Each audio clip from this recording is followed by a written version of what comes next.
Let's start with the first unit, general theoretical considerations with a specific focus on the multimedia learning theory by Richard Meyer. First, we want to return, as a sort of backbone through the whole course you're now about to finish, to the three perspectives, the behaviorist perspective, the cognitivist perspective, and the constructivist perspectives. Ali has tried to connect these perspectives to the issue of online learning, which is very helpful for our purpose to see how you can actually use the various perspectives to design online learning environments or multimedia learning environments. Let's start first with the behaviorist perspective, which is in fact focusing on the product or the content of what has to be taught. Basically, the transmission model is used here. So the expert knows something and the individual student, has to understand and apply the knowledge or the skills that the expert wants to transmit. In fact, this is one of the oldest, let's say, applications of the use of computers in education. Drill and practice, as it is called, with immediate informative feedback. It's still very lively and existing. If you, for instance, know the app, which you can find on your telephone or most telephones, Duolingo, which helps you to acquire vocabulary in a foreign language, then you see that this is still a matter of drill and practice. You're provided with some questions, exercises, which you have to answer to complete, and then you get the immediate feedback that you write with a nice piece of music. And the next question is asked. You even see how much time you needed to find the answer, and you may use that to speed up, your answering of the questions. So that's still existent, but it was also already being used during the 70s.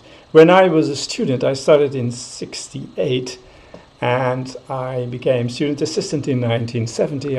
I think it was 1970s, 1971. I actually joined a group at the Vrije Universiteit, the Department of Cognitive Psychology, which was completely devoted to using computers in education. We're talking about 1970. So we were working with what then were called mainframe computers. So these were, these cabinets, 3 cabinets in a row with all kinds of very busy and noisy equipment in it, and lights, flickering, etc., etc. A very impressive, kind of equipment compared with the tiny, tablets or desktop computers we're now using, or laptops we are now using. And also with a very modest capacity, as you may know. So that was the time, and we started in that project, we started to work on drill and practice programs for primary school kids. So simple mental arithmetic problems with, of course, informative feedback in which, let's say, the steps were explained to be taken when you want to subtract, let's say, 25 from 42. Not an easy problem. You may try to do it yourself. 42 minus 25. There are certain steps to be taken. There are certain, errors which you have to try to prevent, etc., etc. Okay, that was the thing we did. Dictation also. So just a sentence on the screen, and as soon as you had read them and started to type, the sentence disappeared from the screen. It was an alphanumeric screen, as we called it, so no graphics or whatever, or colors or whatever. It was just a simple oscilloscope, so to speak. So what kind of rules did we use at the time? The kids were enthusiastic about these very simple applications, I must say.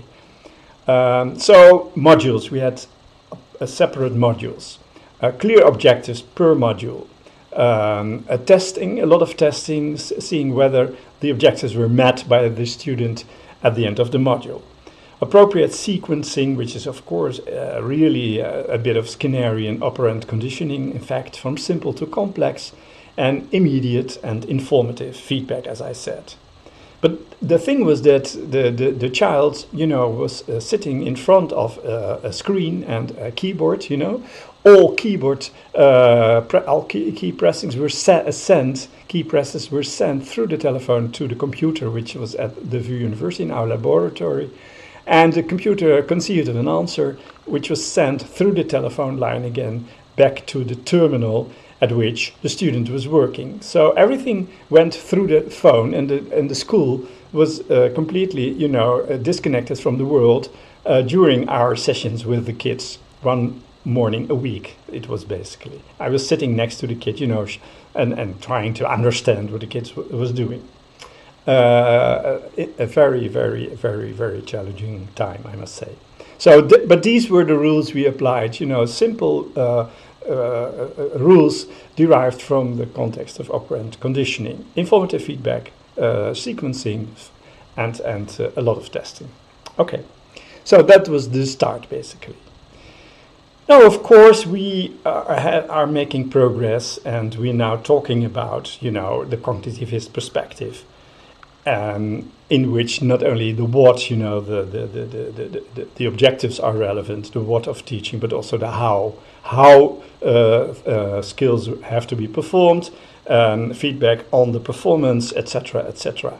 Skills training, decontextualized simulations and games, so simple simulations and games, and also intelligent tutoring systems. We are going to discuss that later on. So we do have here the simple computer-assisted instruction, in which the machine determines what the next question or the next problem is, and the machine is completely devoted to providing these problems in a proper order, in a proper sequence.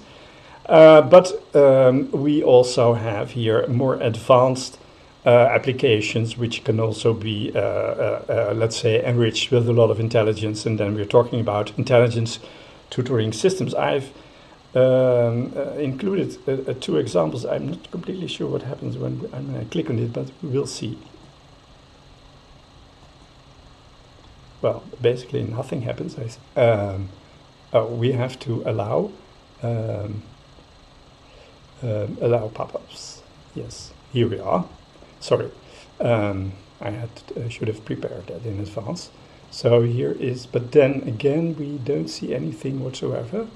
So we return to our,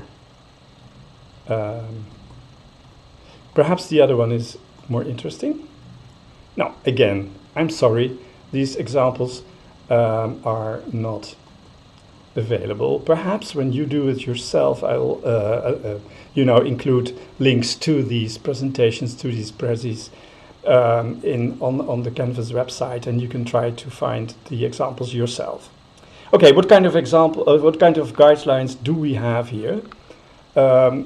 First of all, so it's a lot more basically, because we are now talking about computers which have graphics facilities, which have color, which have video possibilities, etc. All these things were not available in the beginning, so when everything started. So use these facilities, use these possibilities, color, graphics, to draw the attention of the learner to the proper information on the screen. So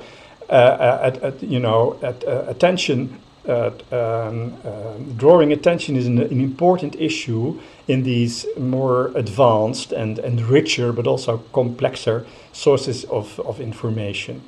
Adapt the level of difficulty to the cognitive level of the learner. So we have here a form of personalized education.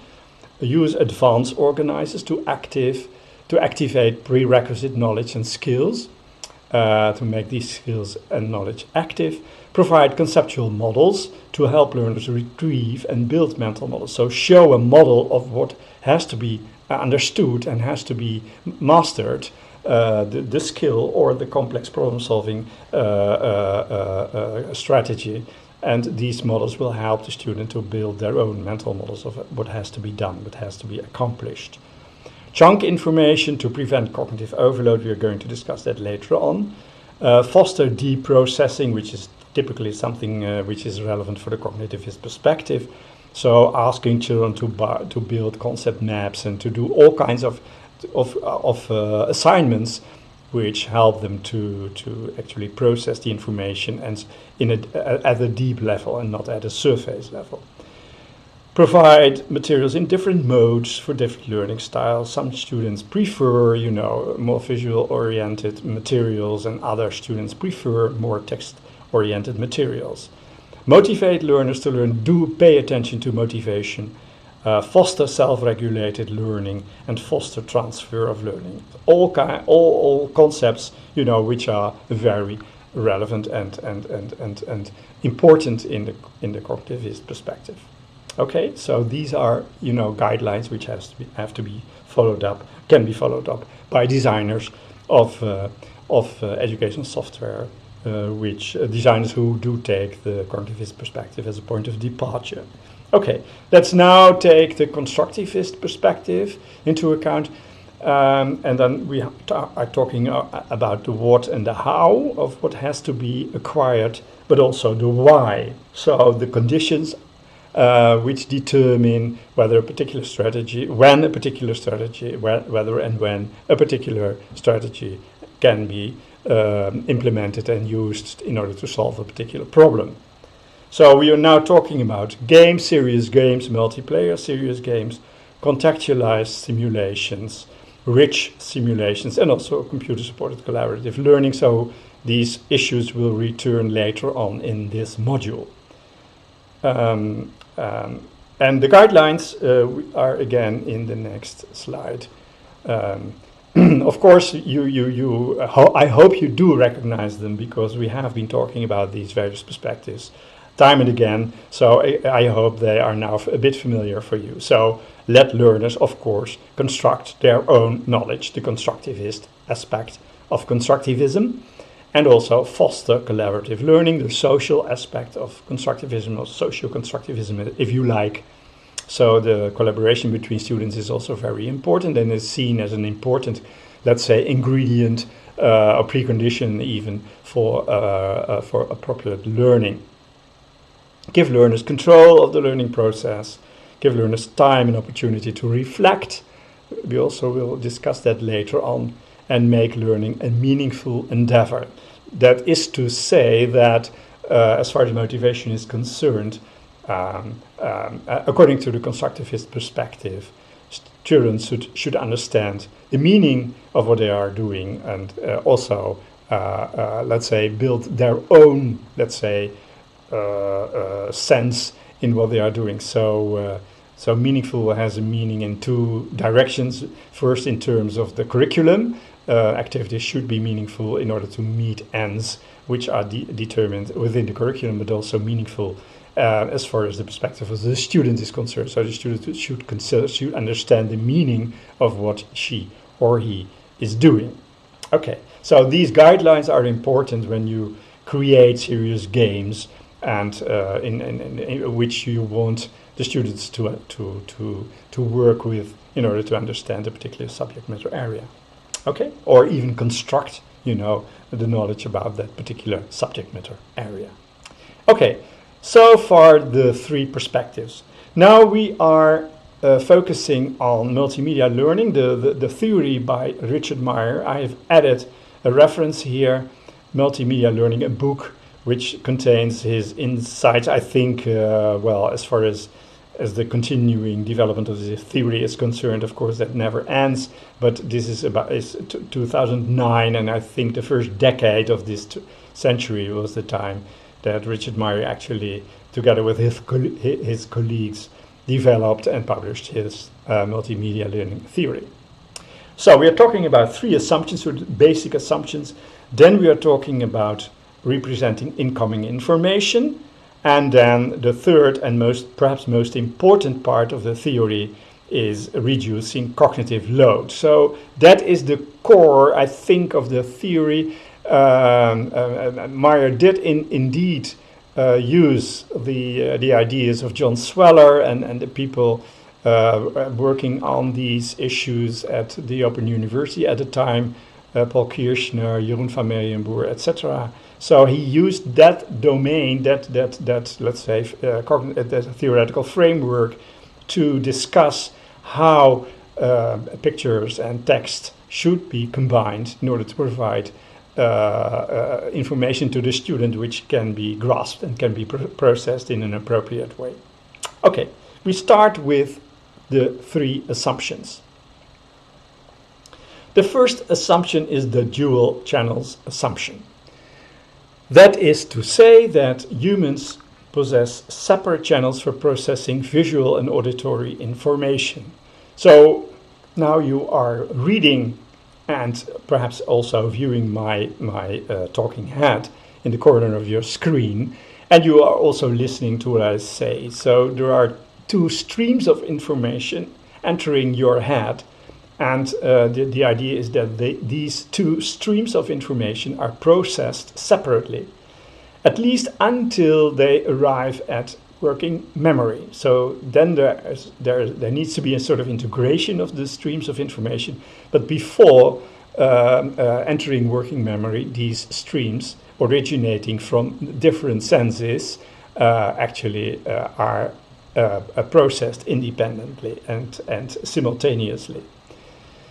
This is already this is old stuff, you know. Within cognitive psychology, this was already developed. These ideas by Alan Paivio in the 70s, I guess it was.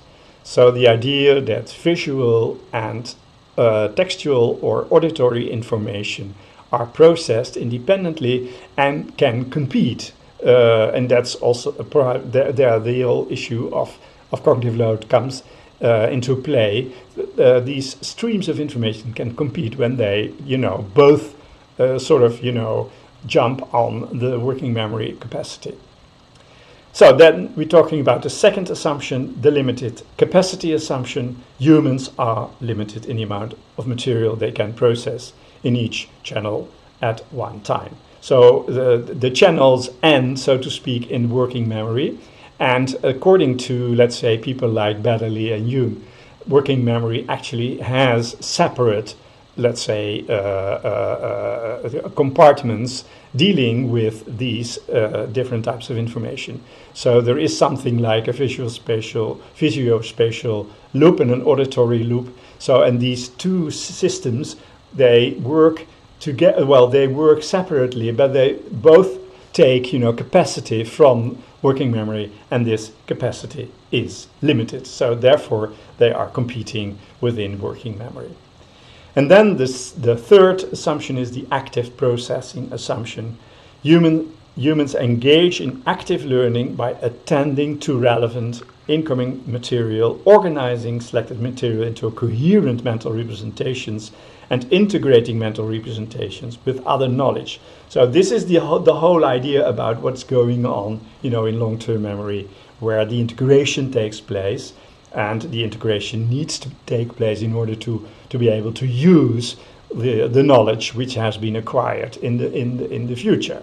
If you don't, Meyer has also emphasized that in other publications, and lots of people have done so.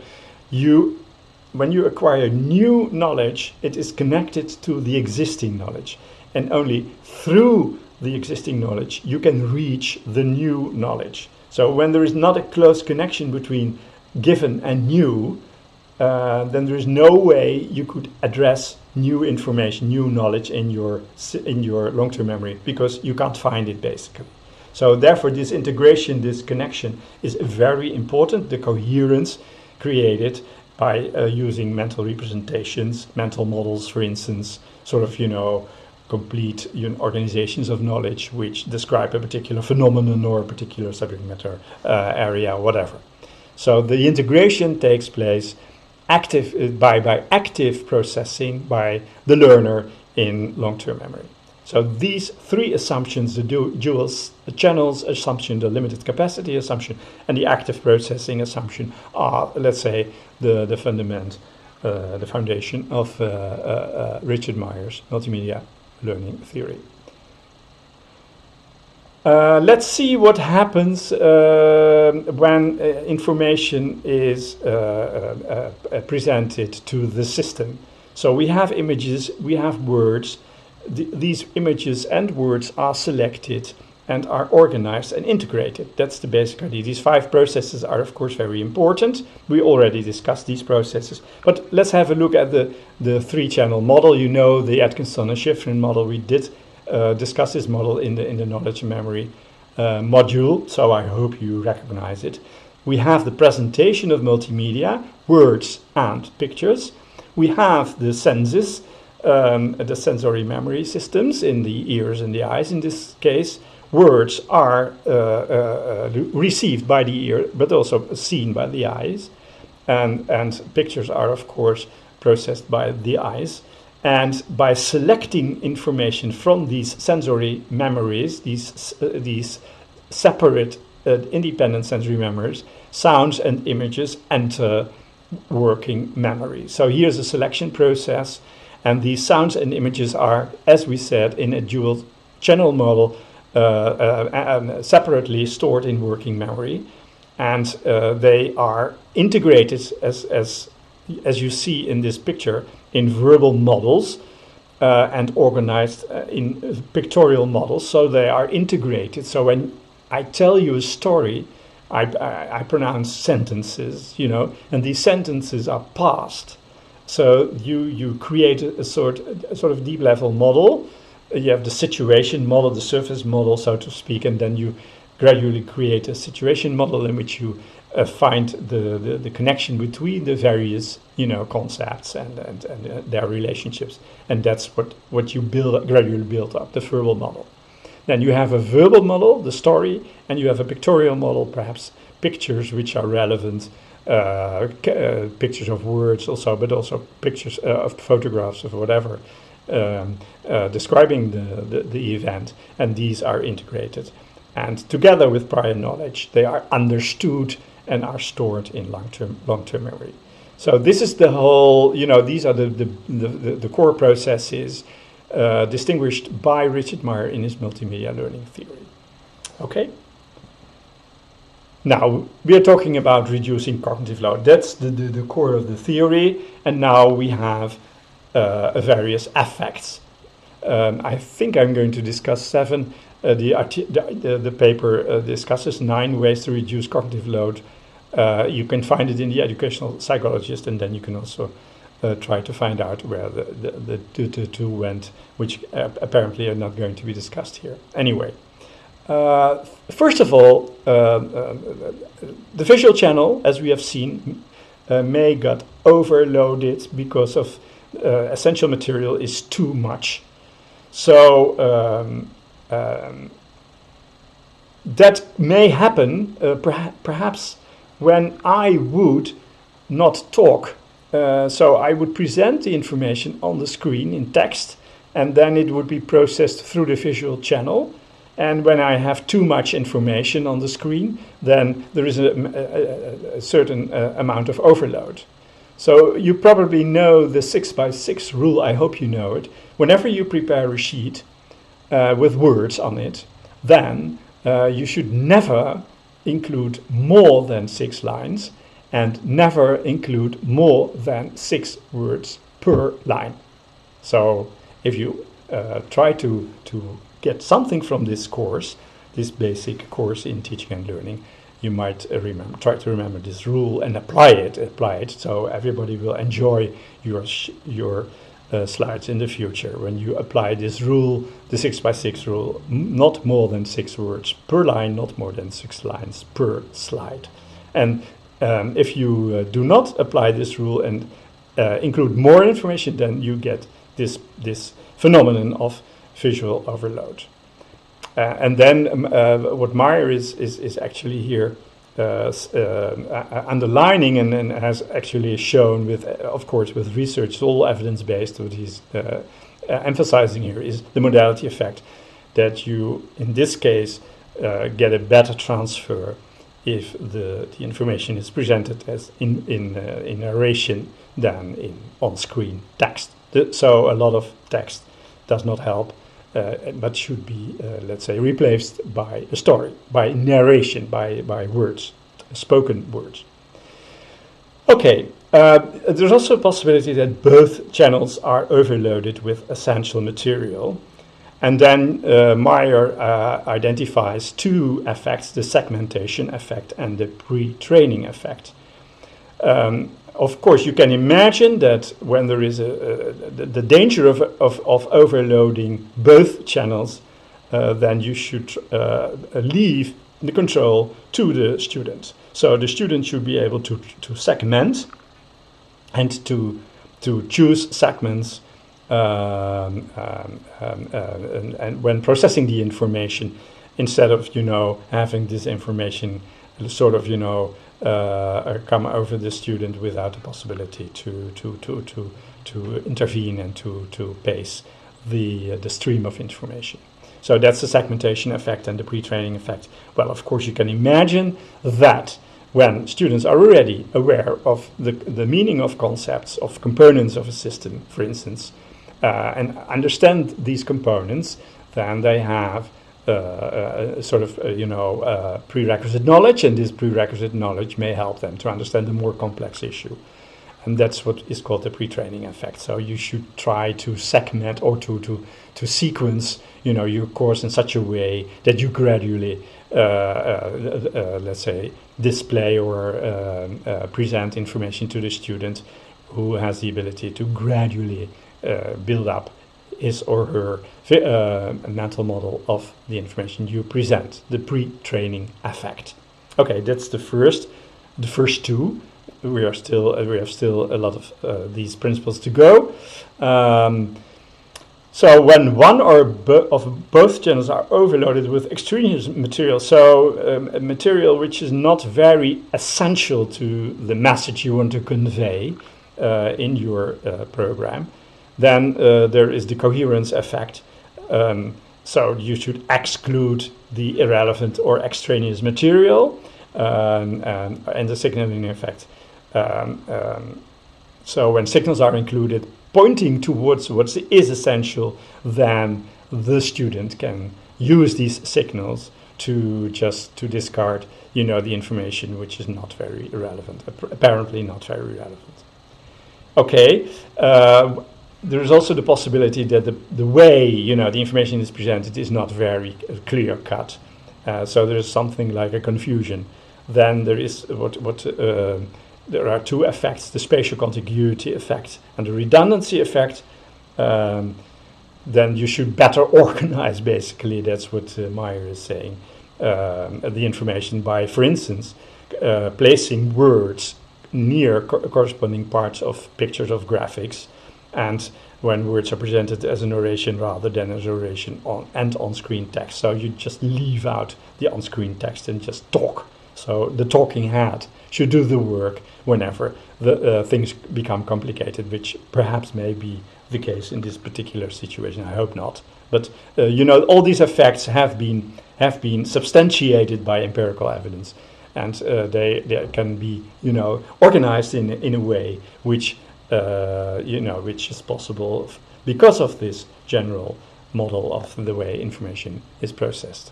Okay, and then we have the effect, the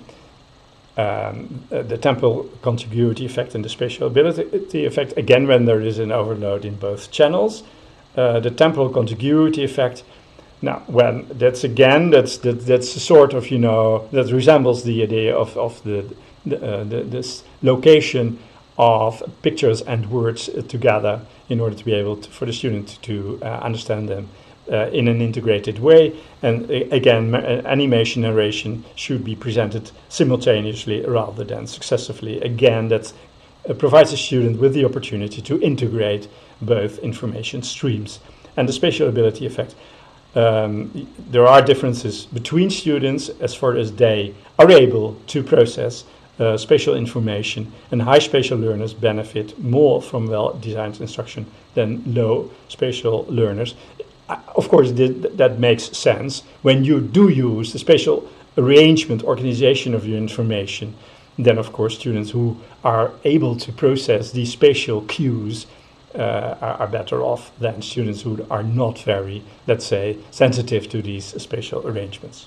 Okay, so that's basically what I would like to explain as far as the multimedia learning theory of Richard Meyer is concerned. Perhaps you should consult the original papers.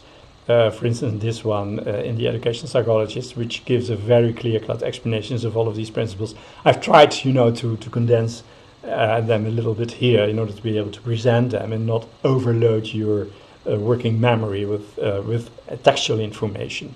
Another thing which you should keep in mind, and which is almost always true, whenever you are in an audience and you are presented with a slide with too much information, perhaps this is already a bit an example of a slide, because I just counted the lines, and you see there's, I think, 7 lines, which is perhaps 1 line too much. Anyway, when you are presented with a slide with a lot of information, with sentences without white space, etc., then it's almost always the case that the presenter did not have or did not take the time to reduce the information on the slide. So he just copied and pasted information from papers or whatever other sources he had at hand. So that is almost always the case, which is to say that it takes time to reduce information on a slide. You have to reformulate and reconsider and rethink what you want to convey with your slide in order to be able to arrive at the core of your message. And you should take this time to reformulate, because otherwise, you're just overloading your audience with information which doesn't make sense and make them even, they may annoy them, etc., etc. So whenever you see such a slide, you might ask for a condensed, summary of what's on the slide, because as we saw, that may help you to understand and to represent the information on the slide. Okay, but keep it in mind that take your time to prepare slides. Okay, so that's that's the upshot of Meyer's multimedia learning theory. Of course, there's a lot more to say about it, but we leave it here for this moment as in this introduction.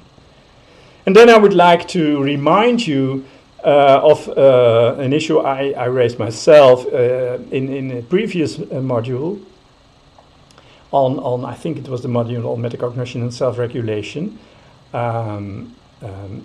in which we discussed the need to find a balance between structure and freedom in learning environments, and also, of course, in technology-enhanced learning environments. The student should receive, should be able to operate, to construct, knowledge herself or himself. So there should be an amount of freedom. We also encountered that in Meyer's theory, because Meyer said, well, whenever there's a sort of overload of information threatening the situation, then if you give the student the opportunity to choose and to pace and to sequence, then the student may actually arrive at a better situation where information can be processed in the speed the student and the pace the student is able to handle. Okay, so freedom is necessary, but also structure. Structure is also necessary. So what I said here, blended is better than online, but do not forget the teacher. That is to say that when you have a combination of online learning and more traditional forms of learning, like paper and pencil, or discussion, or meetings with students and teachers, etc., outside, the computer, controlled situation, computer-mediated situation, then that is better than only the online situation. Do not forget the teacher, who is also, of course, outside of the computer, so to speak. So the computer is never a replacement of the teacher, and the teacher is able to do the things he or she is actually the expert in. Instead of providing sums or providing problems or whatever, which could also be done by a computer. So in my view, the best situation arises when the more dull aspects of teaching are taken care of by the computer, and the teacher has the freedom to really use his or her expertise and wisdom to help students to acquire understanding and develop their skills and attitudes. Okay, so structure the task and a certain appropriate level of prerequisite knowledge. It's a bit like what Mario was saying, that the pre-training effect. So try to activate prerequisite knowledge and structure the task, so sequence the task in a proper way, etc. What we also saw in that previous module, no self-regulated learning unless domain knowledge. So domain knowledge is a sort of prerequisite in order to for the student to be able to develop, at a meta level, these strategies and skills which may help him or her to, let's say, meet with requirements in new situations. No self-regulated learning unless lots of practice, which is often forgotten in these complex learning environments. And no self-regulated learning unless the necessary structure is gradually faded. So here we are talking about the scaffolding, the scaffolding situation in which the support by the teacher is gradually taken away in order to be able for the student to develop his or her own control of the learning environment. Okay, so these 5 rules are also, I think, substantiated by a lot of evidence, and may also be considered as important theoretical considerations when we talk about multimedia learning.